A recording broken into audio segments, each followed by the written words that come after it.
दुल्हन की अधूरी विदाई। गांव सरस्वती को अपनी शांत और सादगी भरी जिंदगी के लिए मशहूर था।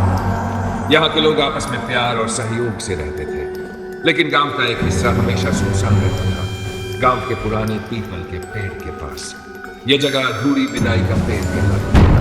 कहा जाता था कि वहां रात को किसी दुल्हन की चीखें सुनाई देती। रीना एक खूबसूरत और चुलबुली लड़की इसी गांव की रहने वाली थी।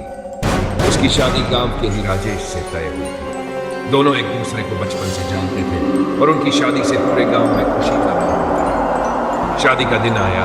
रीना लाल जोड़े में ऐसी लग रही थी जैसे खूबसूरत अप्सरा। शादी की रस्में पूरी हो चुकी थी।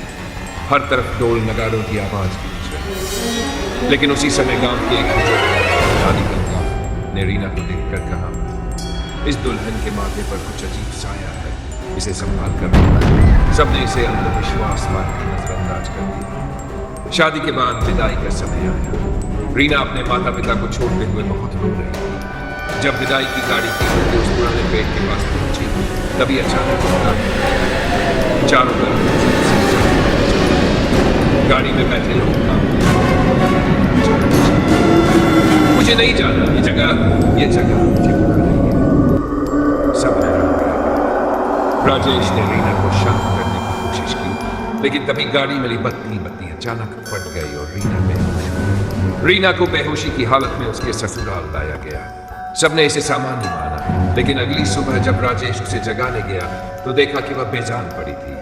उसकी आंखें खुली थी और होंठों पर हल्की मुस्कान, जैसे वह कुछ कहना चाह रही थी। रीना की अचानक हुई मौत से गांव में मातम छा गया। उसकी विदाई अधूरी रह गई। गांव के बुजुर्गों ने कहा कि यह पीपल के पेड़ का श्राप है। रीना की मौत के कुछ दिनों बाद से अजीब घटनाएं होने लगी। रात को लोग रीना की चीखें सुनते। कुछ लोगों ने लाल जोड़े में किसी औरत को गांव के उस पीपल के पास देखा। वह मदद के लिए चिल्लाती, लेकिन जब कोई पास जाता तो वह गायब हो जाती। गांव के पुराने पंडित ने बताया, यह आत्मा उसी की हो सकती है जिसकी विदाई अधूरी रह गई हो। जब तक उसकी आत्मा को शांति नहीं मिलेगी, ये काम चैन से नहीं होगा। गांव की दादी गंगा ने एक पुराने रहस्य का खुलासा किया। उन्होंने बताया कि यह पहली बार नहीं हुआ। इस पेड़ के नीचे की आत्माएं भटकती हैं। मेरी माँ ने भी एक दुल्हन की मौत की कहानी सुनाई थी।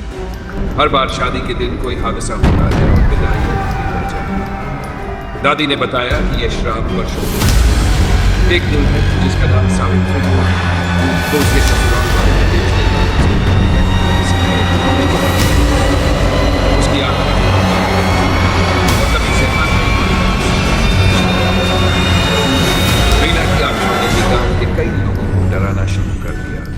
लोग रात में उस रास्ते से गुजरने से डरने लगे। राजेश ने खुद कई बार उसकी परछाई देखी। उसने सुना, मेरी विदाई पूरी करो, मुझे न्याय दो। पंडित ने सलाह दी कि रीना की आत्मा को शांति देने के लिए उसी पीपल के पेड़ के नीचे विशेष पूजा करनी होगी, लेकिन यह आसान नहीं था। पूजा के दौरान रीना की आत्मा बेहद गुस्से में वहां प्रकट हुई। हवा तेज चलने लगी। लोग डर के मारे कांपने लगे।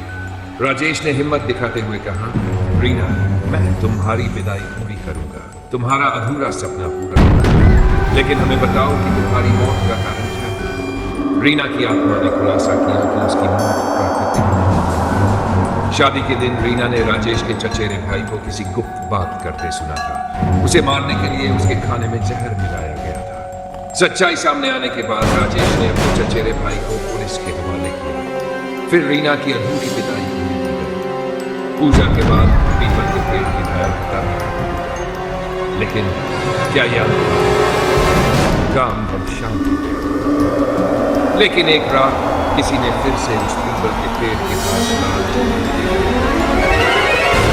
कहते हैं कुछ श्राप इतने गहरे होते हैं कि उन्हें मिटाना नामुमकिन होता है।